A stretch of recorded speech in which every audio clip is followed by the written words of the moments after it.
One of the area's longest standing rivalries, it's the battle for the Little Brown Jug as East Stroudsburg South takes on Stroudsburg. Good afternoon, everyone. Alongside Jim Nonamaker, I'm Dan Snyder, and Jim, we've got a big one here, and I can tell that because you're only coming out for the big ones. Well, here we go, 1st and 10. A minute 11 left here in the quarter. Just when we thought this half was about to be over, Stroudsburg threatening again. We'll turn and why not? Broom again. Following blocks and Broom's in. They go underneath, and he's got the first and more. Jenga Hodge, and he breaks it. And he's gone. And Jacobson will indeed take his shot.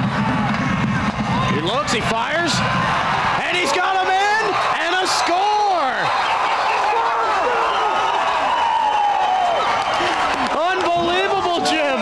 Colonial League showdown with plenty of playoff implications as Palmerton visits Northwestern Lehigh. Good evening, everyone. Alongside George Everett, I'm Dan Snyder. And George, Colonial League's starting to get tight. Districts are starting to get tight as we enter week 8 here, and these are two teams fighting for spots. Down there. That one's going to be intercepted by Harry Hall. And Hall will run it back. Knocked out of bounds at about the 25, but that's a game changer. Counter play goes to Hall, and Hall has a seam. Hall carrying defenders, backing inside the 5. Wow. Down to the 4. 3rd and 4. They're going to option, and the shovel pass to Colucci. Look at him go. And Colucci's off to the races. Goodbye. We had a playing game to start with Northern Lehigh and Palmerton. Another one here, Jim Thorpe and Lehighton. Dan Snyder was at that game tonight. Dan, let's hear it. Thanks, guys. Now, look, I might be no genius, but a rivalry game in Week 10 with a trophy and playoffs on the line, yeah, I'll take some of that action any day. That's exactly what we got with Lehighton and Jim Thorpe.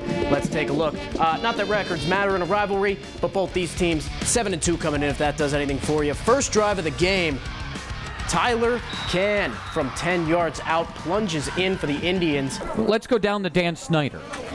Hey guys, I had the opportunity to talk to Coach DeCosta. He said he's very pleased with the way they moved the ball. They've just got to finish when they get down in the red zone. Also, need to play defense, need to stuff that inside run from the quarterback. That's something they talked about. And we're going to throw it down to Dan Snyder on the sidelines. Dan. Yeah, guys, another Indians touchdown, and one man who's seen plenty of Indians touchdowns in his time, Mr. Jim Wentz. Honored to be sitting next to you. How are you, Mr. Wentz? Very good, very good. Well, we're counting down the final days here at the stadium, a stadium that's meant so much to you. What does this stadium mean to you? Well, there's a great deal of history here, a great deal of memories here.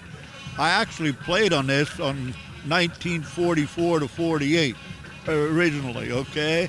And then I came back to coach in 1956 and been on it ever since. So a lot of memories, a lot of great history, a lot of great athletes that played here. It's very important to what we're trying to do is bring the community together, try to help assimilate the Hispanic and Anglo cultures together in our town. Major League Baseball manager Joe Maddon grew up in Hazleton. But even while crisscrossing the country on baseball trips, he noticed the steady decline in his hometown. When I grew up here, it was the best place in the world to grow up as a kid, and then it stopped being that. So I came home a couple years ago and I was really upset about what I was seeing, and I really thought it was important and pertinent that I did something specifically to try to make that better. Maddon decided to focus on the youth and helped establish the Hazleton Integration Project. If I were to say one thing that it does that we intended to do, and so far so good we've been able to do, is provide opportunities for economically disadvantaged kids that they might not otherwise have. Over the past 18 months, HIP has brought disadvantaged kids from across the city together through sports and academics. This week, 15 to 20% of the city of Hazleton will be at one of our events or walk through this building. That type of growth caught the eye of one of baseball's most famous names, Hall of Famer Cal Ripken Jr. I enjoy, what Joe's trying to accomplish, and I applaud his efforts in his own community, this community. And in the end, it's we have a common interest, and the common interest is to help kids. So last night, Ripken joined Maddon and a host of former MLB greats to present a donation of $180,000 from the Cal Senior Foundation to HIP. The money will go to renovating HIP's headquarters at the Hazleton One Center. But Ripken and the other baseball greats' presence in Hazleton may mean just as much as a generous check. They bring a lot of notoriety to the project, not only locally but nationally, and that's a huge advantage for us. Trust me, Cal Ripken doesn't get too many places because he's so enormous, and for him to even be here just tells you how important the project is that's going on here right now. For Ripken, his time is worth it to help Hazleton's kids. We're just using baseball or sport or our influence in a positive way to kind of say hello to the kids and then kind of direct them, to the right mentors or to the right exposures. I've been coming up here probably since 72 or 3, and it's just been a great fun ever since. NASCAR returns to the Poconos as teams get set for the Windows 10 400 this Sunday. And for some of the sport's biggest stars, Pocono is a welcome sight. Every time I come up here, we got some great fans, great weather, and it's great racing up here. But besides a few bags and a small crew, Childress and the rest of the NASCAR family are unloading something much bigger off their planes. Thanks, George.